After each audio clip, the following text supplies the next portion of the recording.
Hi friends, welcome back to my channel. ఈరోజు meal maker పకోడీని చూపించబోతున్నాను. Evening టైంలో snacks తినాలనిపిస్తే 10 నిమిషాల్లో సింపుల్గా చేసుకోవచ్చు. కరకరలాడుతూ చాలా రుచిగా ఉంటాయి. చికెన్ పకోడీలా మీల్ మేకర్ పకోడీ కూడా అంతే రుచిగా ఉంటుంది. ఈ సోయా పకోడీని ఎలా చేసుకోవాలో ప్రాసెస్ చూసేద్దాము.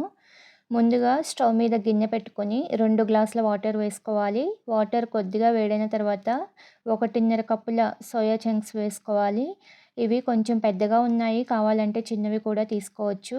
కొద్దిగా ఉప్పు వేసుకొని వీటిని 2 నిమిషాలు ఉడికించుకోవాలి. ఇలా ఉడికించుకోవడం వల్ల కొంచెం సాఫ్ట్‌గా అవుతాయి. ఎక్కువసేపు ఉడికించకూడదండి. కొంచెం సాఫ్ట్‌గా అయిన తర్వాత స్టవ్ ఆఫ్ చేసుకొని సోయా చంక్స్‌ని స్ట్రైనర్‌లోకి వడకట్టుకోవాలి. ఇవి కంప్లీట్‌గా చల్లారిన తర్వాత వాటర్‌ని పిండేసి సోయాలని ఒక బౌల్‌లోకి తీసుకోవాలి. ఇందులో రుచికి సరిపడా ఉప్పు, 1 స్పూన్ కారం, పావు స్పూన్ పసుపు, 1 స్పూన్ దాకా అల్లం వెల్లుల్లి పేస్ట్, 1 స్పూన్ ధనియాల పొడి, హాఫ్ స్పూన్ గరం మసాలా వేసుకొని ఈ మసాలాలన్నీ సోయాలకు బాగా పట్టేలాగా కలుపుకోవాలి. ఇలా కలిపేటప్పుడు నీళ్లు వేయాల్సిన అవసరం లేదు.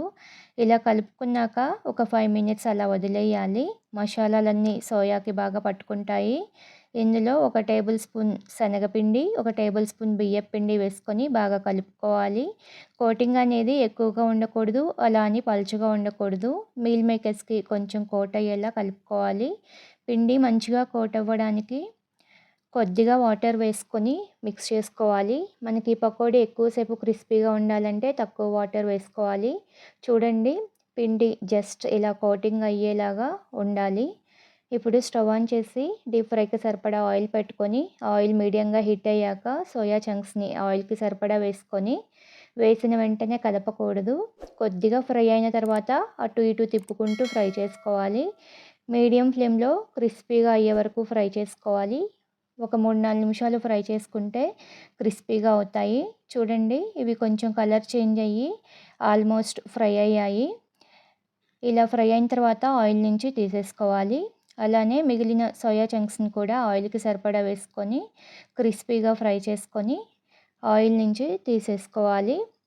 ఇందులో మంచి ఫ్లేవర్ కోసం కొద్దిగా కరివేపాకు వేసుకొని ఫ్రై చేసుకొని పకోడీలో కలుపుకోవాలి. అలానే 7, 8 పచ్చిమిర్చిని ఘాట్లు పెట్టుకొని ఫ్రై చేసుకొని తీసుకోవాలి. ఈ పకోడీని పచ్చిమిర్చితో తింటే చాలా రుచిగా ఉంటాయి.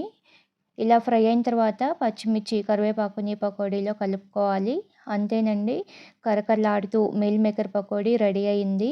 వీటిని తింటుంటే మనకు చికెన్ పకోడీ తిన్నట్లుగా ఉంటుంది. చాలా టేస్టీగా ఉంటాయి. స్నాక్స్ తినాలనిపిస్తే 10 నిమిషాల్లో చేసుకోవచ్చు. ఈ సోయా పకోడీని మీరు కూడా చేసుకొని మీకు ఎలా వచ్చిందో కామెంట్ చేయండి. వీడియో నచ్చితే లైక్ చేయండి. మీ ఫ్రెండ్స్‌కి, రిలేటివ్స్‌కి షేర్ చేయండి. మన ఛానల్‌ని సబ్స్క్రైబ్ చేసుకోండి. Thank you for watching this video.